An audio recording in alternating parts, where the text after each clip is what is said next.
welcome back to my channel. Today we're going to be doing more of like a quick tip kind of thing. We're going to be making puff pastry. So you could totally buy this at the grocery store, but it's about $6 and you only get like one little sheet. And I use a lot of puff pastry. So I'm going to show you guys how to make it before any like serious bakers come at me. I'm not a serious baker, I'm an amateur home cook. This is how I do it. It's easy and it works every single time. So let me take you over the ingredients and we'll get started. First thing you're going to need here in my KitchenAid mixing bowl, all I have is all-purpose flour and a little bit of salt. I have some more all-purpose flour right here just to help me roll it out. I have some butter here that's partially melted. I'll be honest, I put it through the microwave for about 40 seconds. I have some water, and then this, it's an empty cup. I don't have a rolling pin. If you watch my apple cider donut recipe, you know I do not own a rolling pin. So I use a cup, and it works every single time. I got my KitchenAid.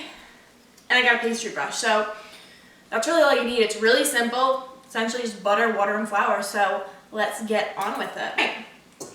In my KitchenAid, I have my salt and all-purpose flour, and I'm just going to put it in my KitchenAid with a paddle attachment.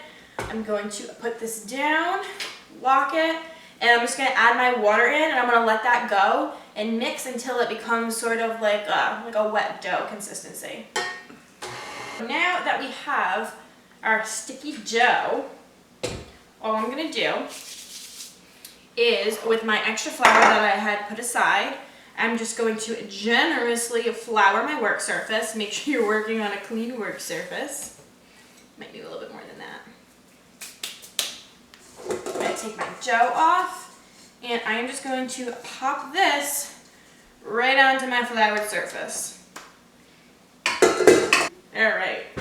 So now all I'm going to do with this, just make sure it's really well floured. When I get my rolling pin, I'm going to flour this a bit too. So now all puff pastry is just dough that's layered with butter, essentially. And it's delicious. And it's so versatile too. You know, if you wanted to use this on your pies instead of pie, instead of pie crust, you could do that. You can use this on chicken pot pie. You can make cheese danishes with this. I'm actually going to be using this for a recipe that'll be going up after this video, so stay tuned for that. I'm excited. So all I'm going to do is I'm going to roll this out as best as I can with my glass, and if you have a rolling pin, you're in better shape than me, girl, or boy. So I'm just going to roll this out. Okay, so I use my pizza cutter to help me sort of get it more into a rectangle shape. So now all you're going to do, and I get down and dirty with this, I'm not going to lie. You're going to put your butter on 2/3 of your pastry. I'm just going to spread this out. My softened butter, and just spread it out as best as you can, and you want to be really gentle with this because you don't want to tear your dough, which I already did, but it's fine. Still works every time. Now, I know that traditionally with puff pastry, you get your dough and you put a block of cold butter right in the middle, and you get a hammer and you pound it out in between the layers. But ain't nobody got time for that. Not in my kitchen. If you've watched any of my other videos, you know that I have no patience for anything like that. So we do it the amateur way, you know. I know I'm not laminating my dough properly, but like I said, I just do what works and what tastes good. So that's what we're gonna do. So I have my butter spread on about 2/3 of this, and I'm gonna show you guys how this goes. Now this is probably the hardest part of this whole recipe, is just folding this without it just kind of going all over the place. So you're going to get your side that is dry, and you are going to need another pastry brush. I'm using 2 pastry brushes. You're gonna take off as much flour as you can, just because you want this piece of dough to really adhere to the buttered side. All right, so I'm gonna get this piece and I'm gonna fold it 1/3 of the way. And now same thing, you wanna make sure that you get off as much flour as possible, and I'm probably covered at this point, but that's okay. All right, so that's about as good as it's gonna get. So now I'm gonna get my buttered side and bring that to the middle. And that's sort of the way it's gonna go for the rest of this recipe. you're just gonna keep folding it, putting butter on 2/3 of it and folding it over. But I'll do it again with you guys so that you kind of get the hang of it. So I'm gonna make sure that I flour again. Okay, so I folded my dough. Now I'm just going to rotate it, right? Because we're going to be doing our layers, but in the other direction. So you just want to make sure again that you have plenty of flour underneath that. And get your rolling pin or your drinking glass like me. And we're gonna roll this out again as thin as possible. And again, you really want to be careful with this because you don't want to disrupt any of your layers. These layers you worked hard for. You don't want to disrupt them. So I'm going to roll this out and then we're going to go through the next step together.